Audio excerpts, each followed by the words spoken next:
What's going on, people? We are Tottenham TV, back here for a new series for you guys, and we're going to be looking at TikTok today. We've picked out the best TikToks that we found over the past few weeks regarding Tottenham Hotspur, and let's get into them. We're going to be reacting to each and every single one, so let's see what we got. First up is from Gary, and he's talking about Spurs in a potential title race.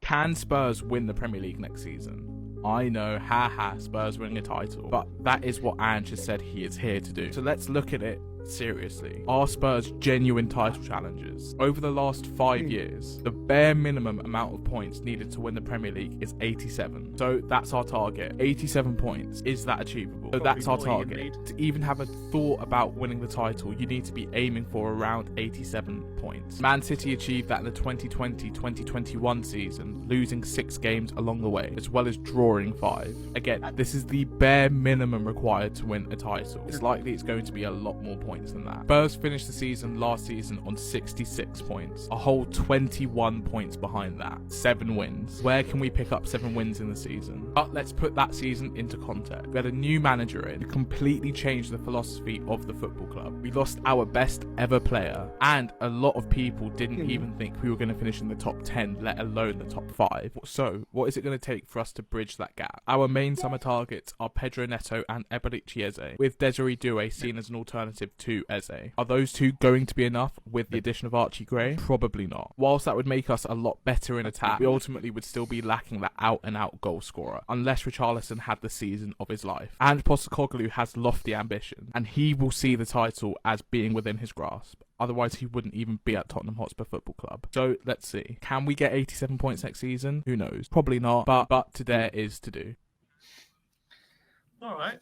Well, he makes some interesting points in terms of 7 wins to get to those 87 points. I mean, going from last season, you can see where those 7 wins can come from, because how many games we had that we lost, especially in that run after those injuries, that you could easily have won. Yeah, it's true. It's quite a few. It's true. There were. I think you can get maybe close to 7 wins. 7 wins is a big push, but also you got to think about. I don't think 87 is going to be enough to win the Premier League next season. Probably not. 87 is the bare minimum. You know, most of the time it's going to be probably more than 87, isn't it? Yeah, and you're looking at Arsenal. They finished on what, 89 last season? 89, finishing second. Yeah, they finished on 89 last season. I think they're going to get more points than they did last season. When you're looking at the signings, the caliber of signings they're potentially bringing in, their young players just getting older, I do think they're going to get more points. Man City, you know, you can finish on 95 points and still finish behind Man City, which has been shown in the past. So I do think maybe 87 points isn't enough to finish in the top of the Premier League. So 8 wins then for 90. But I think that if we were to get 21 points on last season, that'd be a major achievement no matter where we finish. Yeah, that'd be brilliant.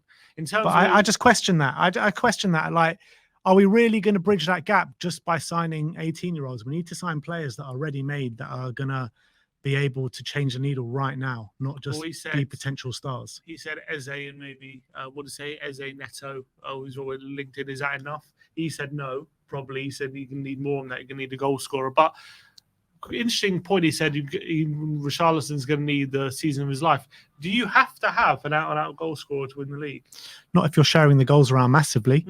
If you're sharing the goals around massively, I think that was proven in Arsenal's season last year. It's proven maybe not in Man City's season in the past couple of years, but Man City teams gone by have shared the goals around massively. And only since Erling Haaland's come in, they've had an out-and-out goal scorer. Well, yeah, they had Aguero, and then they had a couple of one or two seasons without a real striker, didn't they? Yeah. And then Liverpool as well. Liverpool, Firmino wasn't a massive. I mean, Salah made up for it, but true. Firmino wasn't an out-and-out goal scorer. Even if you look at Madrid this season, they won the league and they didn't really have a recognised number 9 this season since Benzema left. So I think you can win the league without a striker who scores loads and loads of goals. You can, but you need top quality in every other areas of the pitch. You need these players to chip in with a minimum of 10 goals each. Yeah. And we don't have that. Well, you know, Son definitely does. Yeah. Maddison, if he stays fit, potentially has definitely has potential to get 10 goals. Potential, but we still haven't seen that on a We've consistent basis. We've seen him do it for, in the Premier League. Richarlison definitely has potential to get 10 goals. Brennan, he's done it for Nottingham Forest. He has potential to get 10 goals. We've seen him do it for Nottingham Forest. Okay, then after that, you're struggling, I guess. Yeah. But also you're asking, we're gonna have to sign players who can get that, and also you're asking all these guys all to do it in the same season as well, all working together, which I think it's a big ask. I think we need better players in the front line. You've got the manager to do it. We do have the manager to do it, but in my opinion, to keep the goals out the other end, we need a top quality number 6 to come through. We saw we were way too easy to play through at certain points of last season. And yeah, we can score goals for fun, but we concede goals for fun as well. We need to become tight at the back. You saw Man City last year, one of the best defense in the Premier League. You saw Arsenal last year, the best defense in the Premier League. So until we can start keeping it tight at the back and sorting out our midfield and our and how hard we are to beat, then I don't think this is a question to be in terms of the title race. Yeah, of course, we're well behind, but that's obvious. We finished on 6 points last season, but in terms of seeing where we can get wins, and if we do get a really good number 6, and looking at how we play, and not even necessarily having signed a striker, looking at some of the players we're linked with, you can see the vision there, I think. The vision, yeah, but I think it's a long-term vision right now. I don't think it's a vision.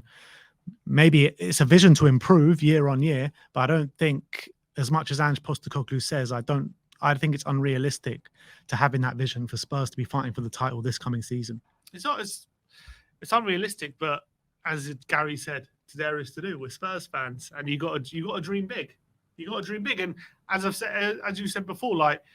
Look at these other teams who started challenging for titles like Arsenal and Liverpool. If you asked them in that summer, are they going to challenge for a title? A lot of them probably would have said you're crazy if you're going to think they're challenging for a title, and they did. Yeah. So you're crazy until you start to see it, and then all of a sudden you're not so crazy. Yeah. Obviously, we have to make the signings and all that kind of stuff. Yeah, exactly. That's what it boils down to, the caliber of signings we bring in. That's what it comes down to. But let's move on to the next TikTok.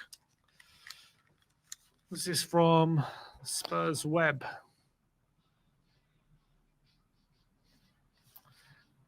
We're sure we're going to get him to clean our windows. Oh, come on. Look at this. Look at this. How much do you reckon this costs to clean to do? Come on. He might get a lot of business after this.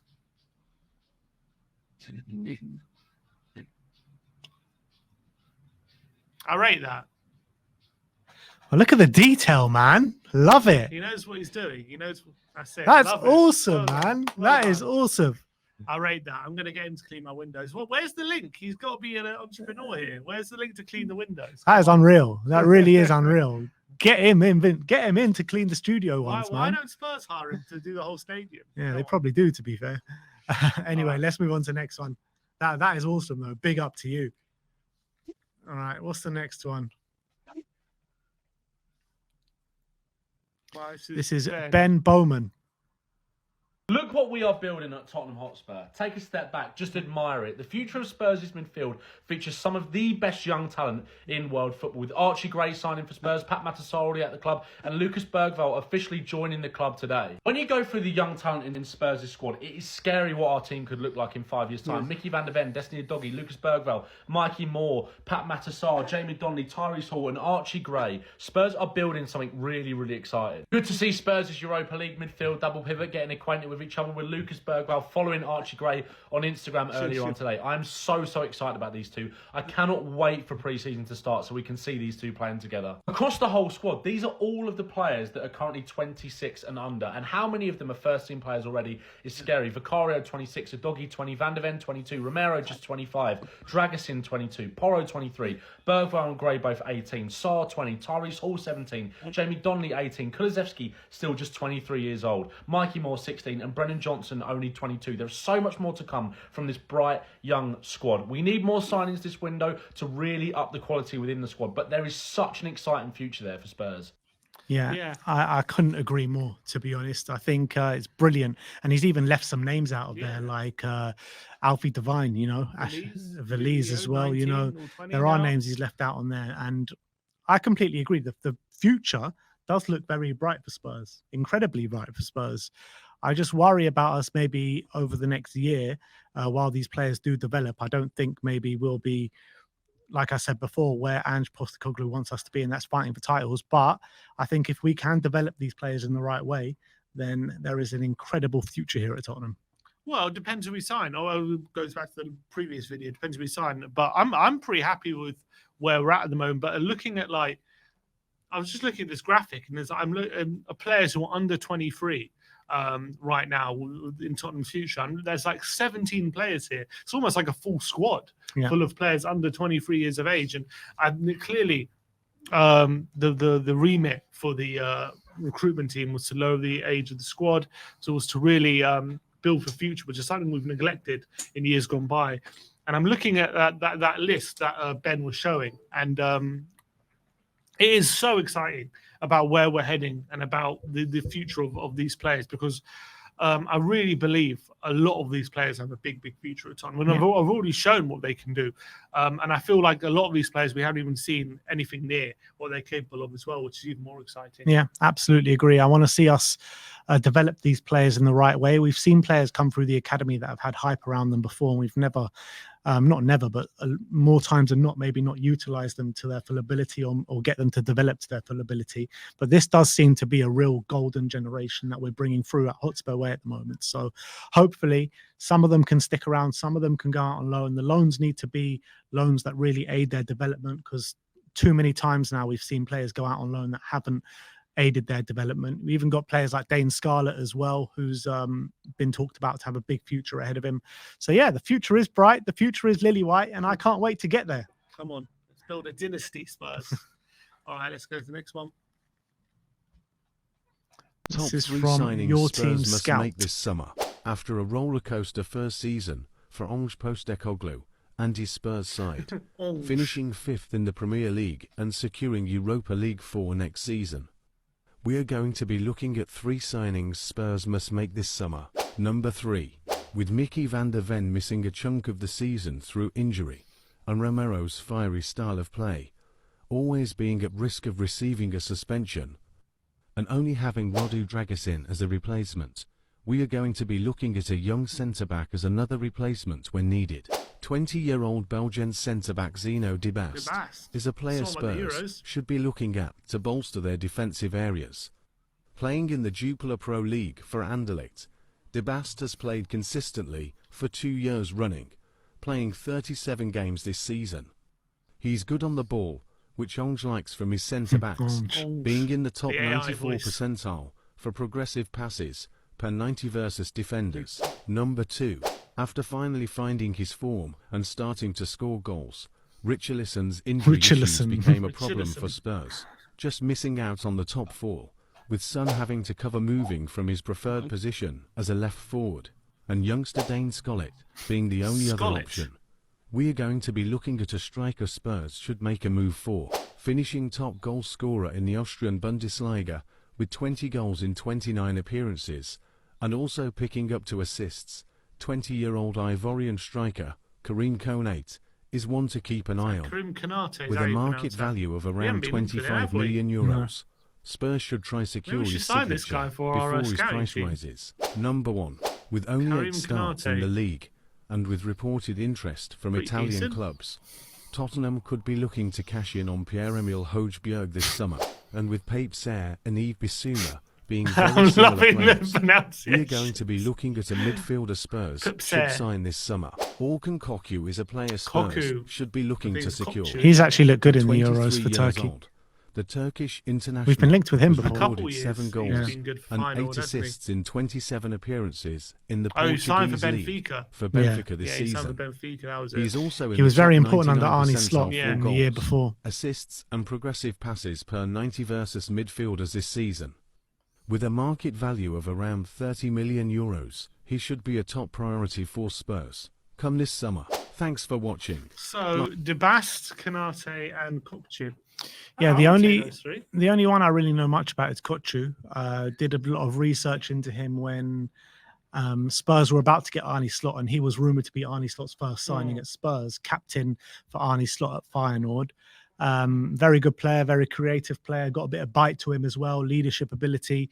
I would like to see him come in, but having only had one season at Benfica, it's probably going to demand quite a high fee for him. So Benfica are very good at selling, aren't they? Very good. They're very good at buying and selling for a lot of money the next season. They do it a lot. So that and Spurs don't really go well, to be honest. The other two I don't really know much about. Well, so... Dabas lost his place to Vertonghen in the Euros. Well, so should we bring Vertonghen back? Yeah, then? And then Konate. I don't know much about that Karim Konate. What I would say is Salzburg have a brilliant scouting network, and they usually bring in a lot of quality. Yeah. Obviously, Haaland came from there. Sesko came from there as well. And look, top goal scorer in the Austrian league, and at quite a young age. How old is he? 20 years of age. So, who else came from there? There was another striker who signed for Leicester. There's been loads of players that have come from who there. scored loads of goals for Leicester and then didn't really work out in the Premier League? What was his name? He's currently in the Championship. Oh, I can't remember his name. Yeah, Patson Daka. Daka, that's it. Yeah. So I mean, it could be another Daka. Got Rasmus Christensen, Hwang Hee-chan, Minamino, Galacci. There's loads of players. Yeah, so they have a great scouting network. So it's always good to look at who's playing well for them, I reckon. Yeah, so it's not bad. 20 goals. I mean, maybe wouldn't be surprised if we can start getting linked with him now. I think Sadio Mane was there as well. Sadio Mane. Yeah, a lot of good players have come from there. Yeah. So interesting, his name hasn't come up. Yeah, I think the thing is, I do question if Spurs are actually genuinely going for a striker, though. I do question it, but we'll have to see how it progresses through the window. You just know, though, if we bring him in, section of the fan base will be like, why are we bringing in this unknown guy from Austria? But if he does the business on the pitch, then fair play to him. Well, Spurs Scout, get your AI to improve your pronunciations and maybe get a role in the scouting team. 100%. What's next? Hey! All right, tip-top Tottenham. Come on. As a Spurs fan, you quickly learn to not tie your happiness to the team's performances. There are other things that I've learned that should be treated as gospel in terms of the club. Spurs enjoy a global fan base that is on every continent in the world. Other than Antarctica, of course. It's great to know that wherever I travel, I'll be able to watch Spurs with like-minded individuals. Look at this quote from Levy. This guy, man. This guy. We are not signing any £100 million players under the current ownership group. Look at some of the names Grealish was more expensive than, by the way. Enoch runs Tottenham in a way that they don't spend money that they don't make back from the club. You can see behind me the most that they're willing to spend. Next, and I say this for your sanity, lower your expectations. Spurs are a club where you should expect ups and downs, in my opinion. You genuinely cannot predict results before they happen with this team, so just enjoy the ride. And yes, in case you needed a reminder, we would rather lose to Man City and gift them the title than Arsenal win the league. Big up. Nice to see you. Well, I think everyone knows our opinions on that final point that he put out. But yeah. Is that a good lowdown of being a Tottenham fan? I think so. To be honest. We do things in a certain way. We try catch up to teams that are spending crazy amounts of money and backed by states, and Arsenal, the way they're spending every single year. We're going to try do it in a bit of a different way. And I'm okay with it if it works, but we haven't seen too much success of it. The only real success that we've seen is under Pochettino. Apart from that, under Daniel Levy, we've got nowhere near the top. Yeah, it's true. So we've done things a different way, and there hasn't been a winning way just yet. That's for sure. But I guess the other argument would be then to that is, yes, we haven't had success in terms of trophies, but when you compare us to maybe clubs who are similar size to us, 20 years ago, like Villa and Everton and teams like that, Newcastle, we've done in terms of haven't maybe won loads, but in terms of how we performed, you could argue we've done a lot more than those teams, and we've done much better at competing than those teams have. As in, we've got consistent Champions League football for a period of time, yeah. But now you're looking at these teams, the Aston Villas and the Newcastles, all catching up with us now. Correct. When we didn't, you could definitely argue we didn't make the most of our advantage. And you're looking at teams who were a bit below us. For a period of time under Pochettino, we were ahead of Man United. We were ahead of Arsenal. Quite some way we were ahead of Arsenal. We finished above them how many years in a row? 7, I think, 6. 6 or 7. Was it that many? 6 or 7 years in a row? Between 2017 and when they finished second, or was it 2023? You know, 22, 23. so yeah, we 7 finished years, 6 we years. finished above them consistently for a number of years, and still in that time they were winning trophies. We won nothing, and now they're miles ahead of us. Well, if the other teams can catch up to us, why can't we catch up to Arsenal? Yeah, well, let's hope we can. Let's hope we can. I do believe in the route that Spurs are going at the moment, and I do believe that we can bridge the gap. But I still think we're some way away from that. All right, let's keep going.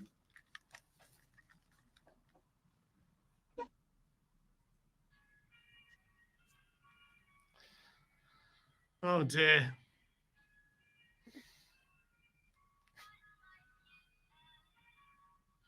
This is so depressing. Oh, Prison FC.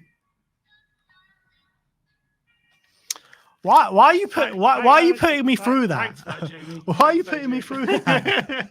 Look, Jamie wanted to share his bad experiences. Yeah. The less said about that, the better, man. Like, why are you trying to make us cry, Jamie? that's literally all my heartache and all my pain over the last 10, 15 years, however long it is. All in the space of 20 seconds. Oh God.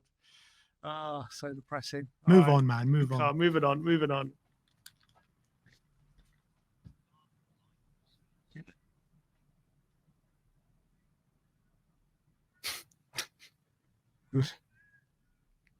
Just heart pain. That's it. That's just how it is being at Tottenham. I think he's got that spot on. Absolutely spot on. Just consistently heart pain. Absolutely. It's like constant heartburn. That's what Tottenham is.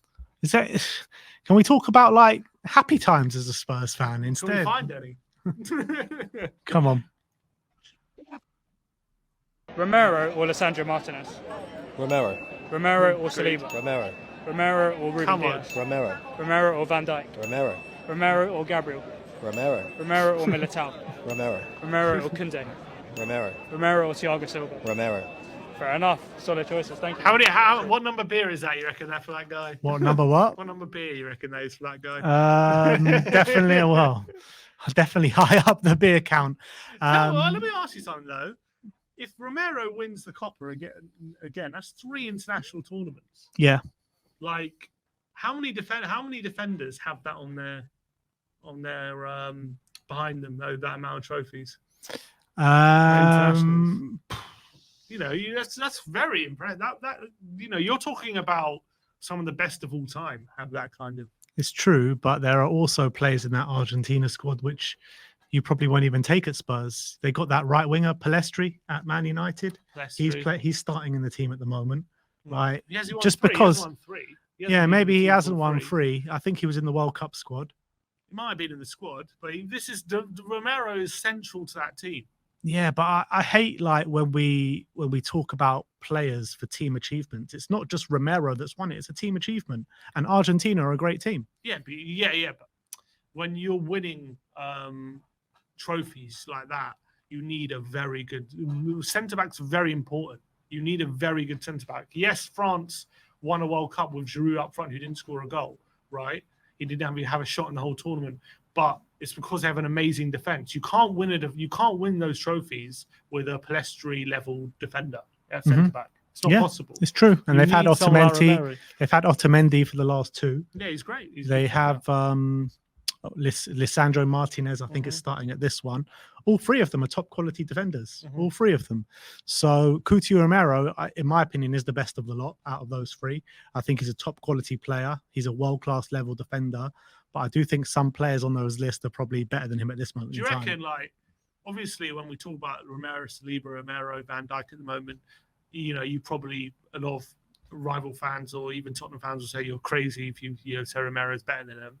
But what does if Tottenham do once Tottenham do win something or start for competing for something big? When's that happening? I don't know, but if that happens, say next season or 2 seasons.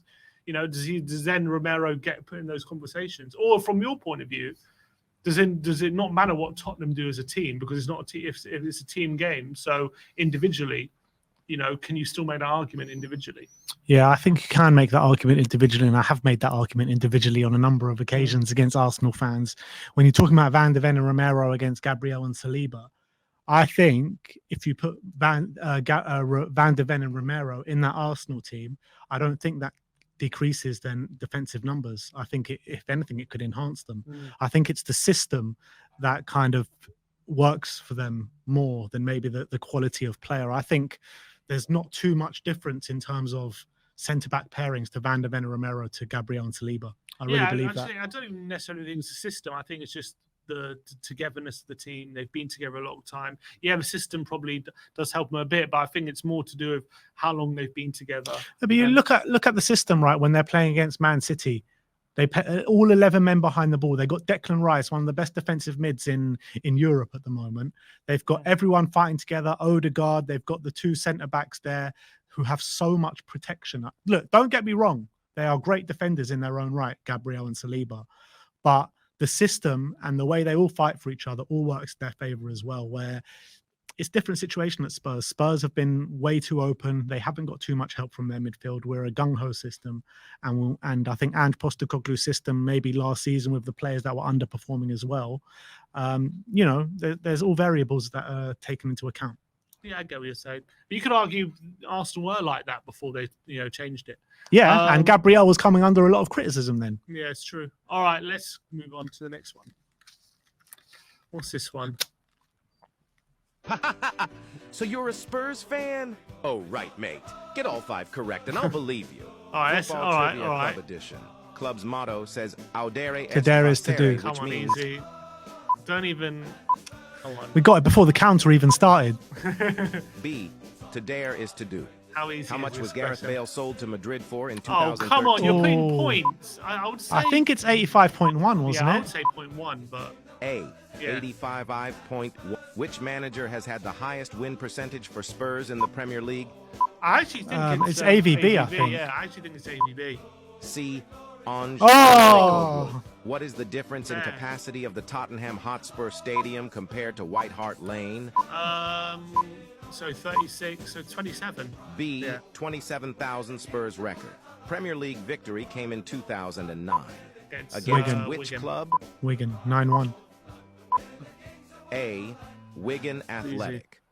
Share this with a friend to find out if they're a Easy. 4 out of supporter. 5. Easy. We Comment should have got if you 5 wanna out of see 5. your That club was next. poor. Ange, I didn't think, because Ange lost quite a few, but then it's only one season, I guess. I think before Ange it was It was AVB, though. and then I didn't think of what Ange's. All right. Right, what's the next one? All right, go on. Let's go to the next one. Another quiz. Got one more quiz. One more quiz. Go on then. 1882. There you go. Harry Kane. Easy. Well, these are the easy ones. You what? That's wrong. This is old. Tottenham Hotspur Stadium, White Hart Lane, whichever one you want to choose. How old is this then? 0. Oh, hang on, yeah, hang on. If they want to go for Division 1, it's 2. This is 2, yeah. There's a picture of Mourinho. Yeah. Is it Ange Postecoglou? If this is Mourinho, skip. No, it's Get off. Get Get out of off. here. Get out of Yeah. here. I go up. Now go next one. No, another quiz. Oh, I saw this actually. Yeah, how mad is his core to be able to do that? And as well? I saw other players trying to do that are like seasoned professionals in the Premier League. They couldn't do it. And Bergval's already doing that. Yeah, 18. Just go to the beginning again.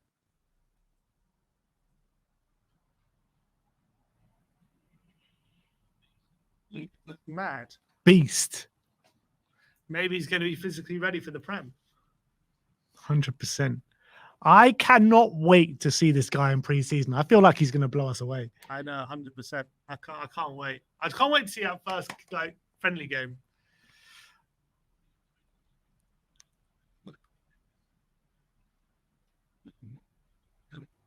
I agree.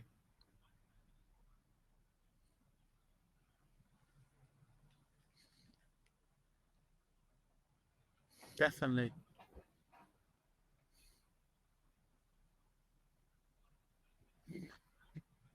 Is that a lazy comparison though? Just because he's blonde? Maybe, but I think Odegaard.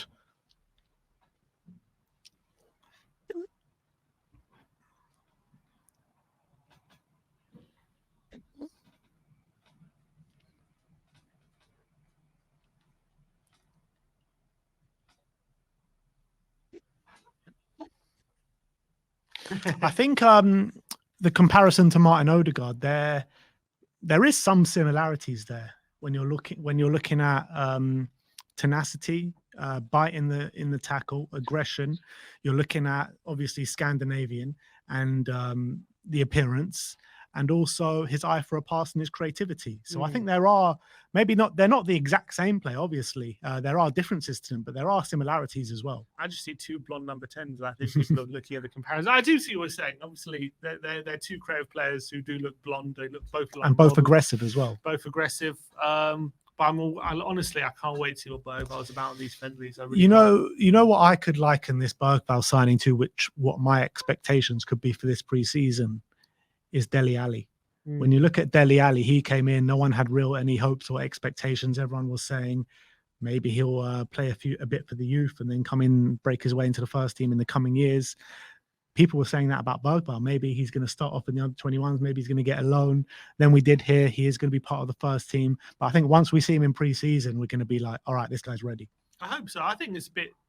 I hope we don't. I'm a bit different. I'm excited about him. Don't get me wrong, but I feel like everyone's expecting actually out of Bergvall. Like, I think so. I think everyone. I think a lot of Tottenham fans. I think people don't know what to expect. Yeah, I think maybe we don't know what, but I think everyone's excited about him. Everyone saw what we did in Sweden. And now that we're hearing him in the first team, I think maybe I just hope people don't get ahead of himself if he, doesn't have the best of times in his first few games. People are like, oh, he's not ready, all this kind of stuff. Like, I hope we're a bit patient with him. I hope he explodes like Dele Alli straight away, which would be fantastic. I just hope we also realize that he is a new player coming into a new league, and if he doesn't look right at it straight away, it doesn't mean that he's can't contribute. I think he will be though. I really believe he will be. Well, let's see. I think this is the last one. All right.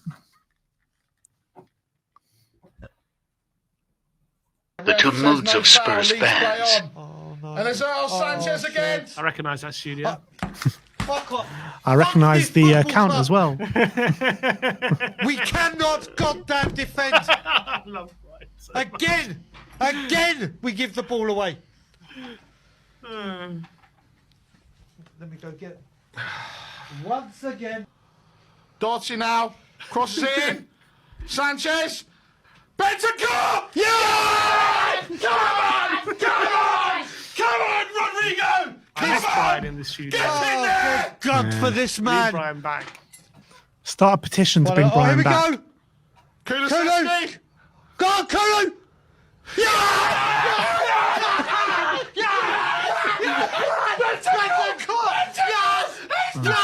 Oh my God! Oh my God!